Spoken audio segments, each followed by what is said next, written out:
Change can happen if someone wills it strongly enough. And believe it or not. speaking of change, John Hight is now John Gone, which makes no sense. But John Hight is if only leaving. he was called John High, then you could say John Bye.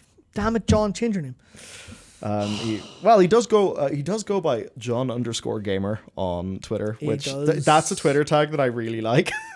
Anyway, so John is leaving, and I think it's worth talking about, mostly because I think we can talk about how this, at least to me, feels like a fairly managed departure.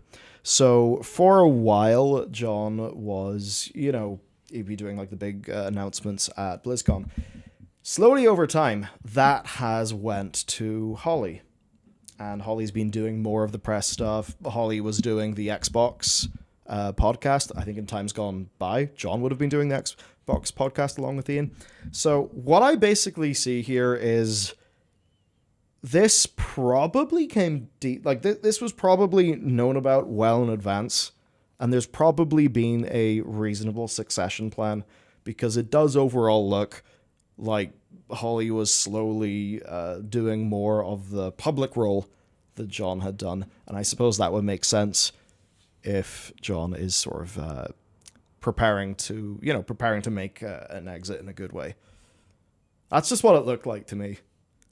Yeah, there's certainly times where you see someone leave a company and you go, oh dear, they're fleeing the sinking ship. You see that, or you see like, oh, things aren't great, and they're getting yoinked by someone with more money or better. It's like he's leaving well, better than he found it.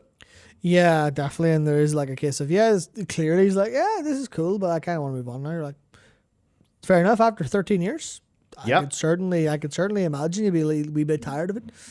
Even if and even if you do like it and you're very passionate about the game, being responsible for 500 plus people. That's the World of Warcraft development team. Who knows other development teams? So maybe 600 plus people. Like being responsible for that many people and budgets of that size, that is extremely stressful.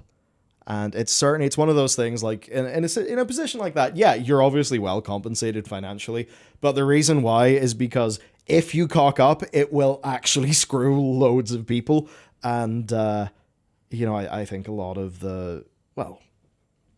people who do a good job in that position are very aware of the negatives if they cock up. So I think there's an inherent level of stress in that.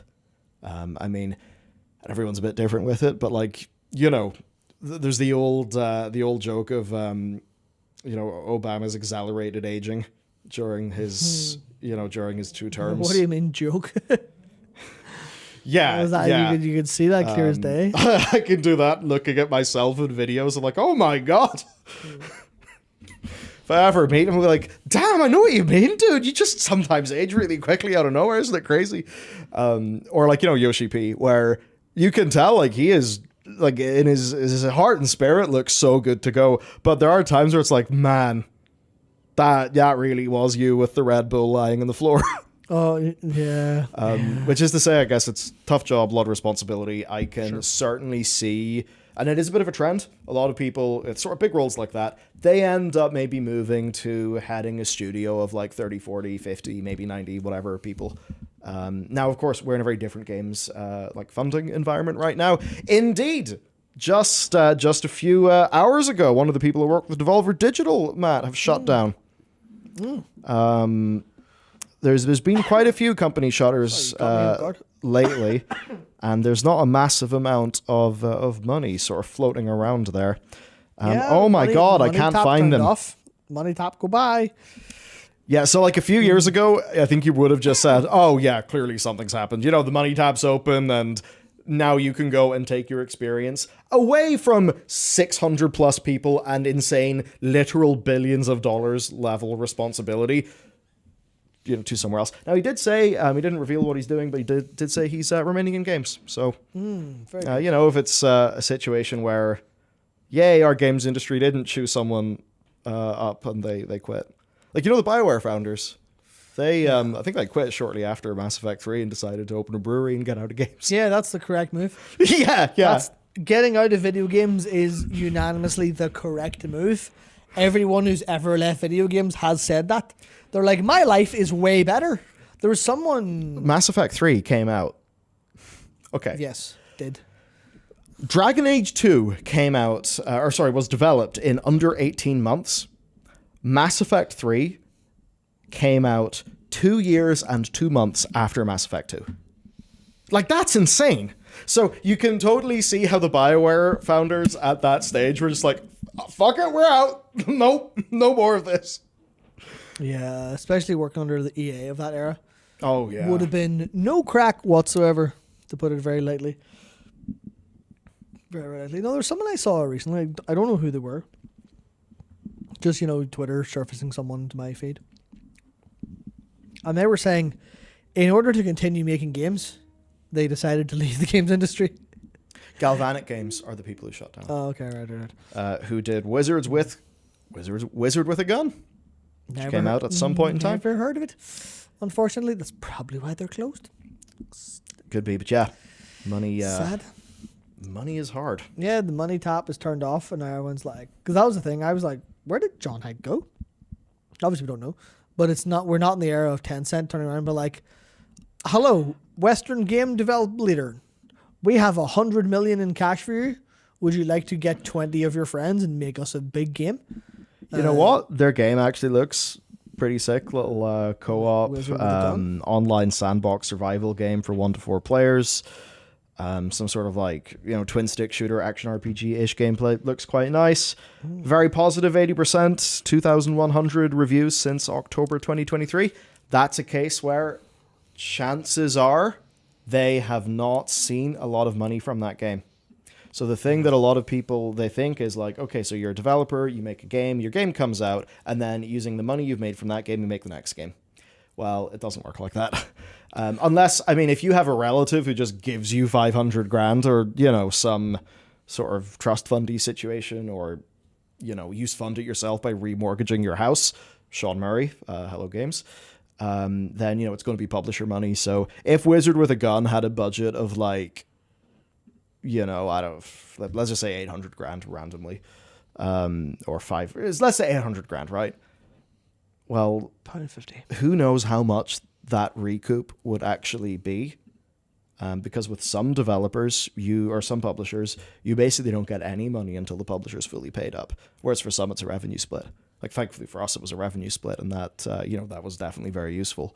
So that's a situation there where likely they were getting no money from the game they released, and because the funding environment is a mess, really a mess, they were not able to get whatever projects they had signed with a new publisher. So at that stage, your royalty as a developer is dessert. It's not what you plan financial stability around. Like, a development studio's job is to develop games. So you find funding and develop games, and if the royalties are great and you have a big win, that's awesome. But you're year to year, sustainability is generally publishing deals and that sort of thing. So that's just, one example of that. Of course, we've seen so many, from small to premium indies go.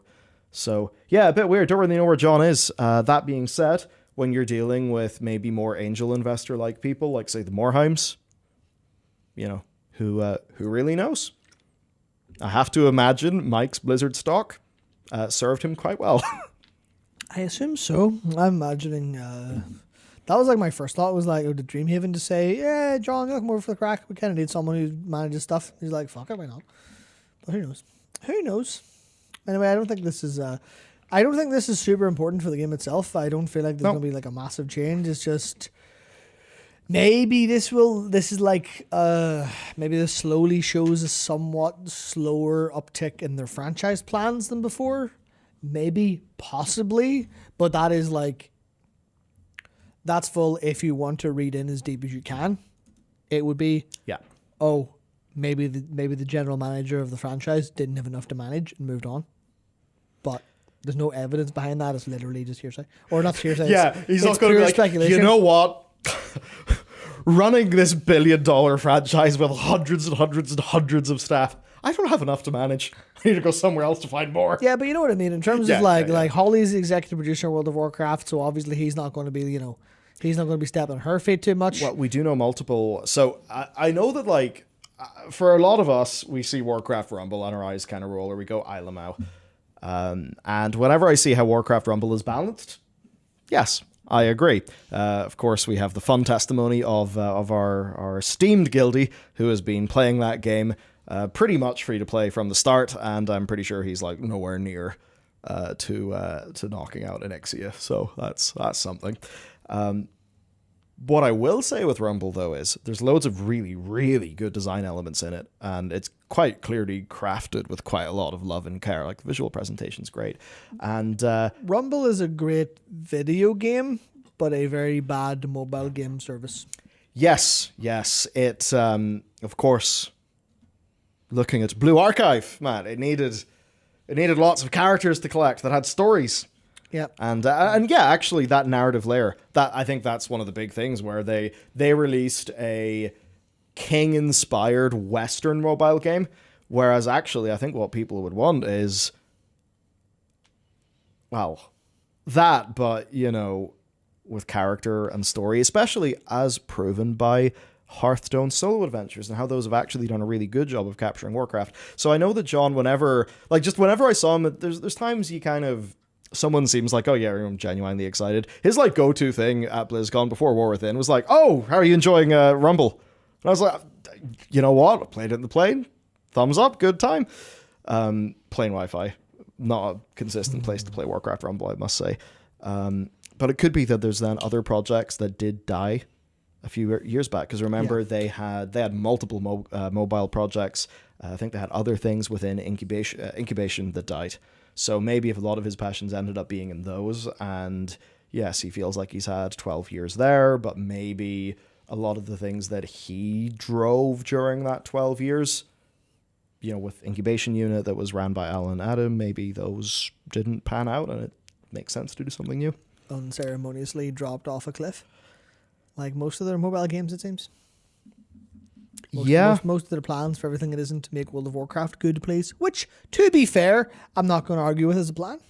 I'm not going to argue with that. I must say, though, playing Hearthstone Battlegrounds, I think it is a marvelously designed game. You're an addict. It doesn't have, the Battlegrounds format, I think they could go way harder with it in terms of, progression, rewards, narrative framing. It's a real... Oh, yeah, they could have made it a game. Yeah, it's a real... Right now, it's just a fun mode, but, it really has the potential to go far.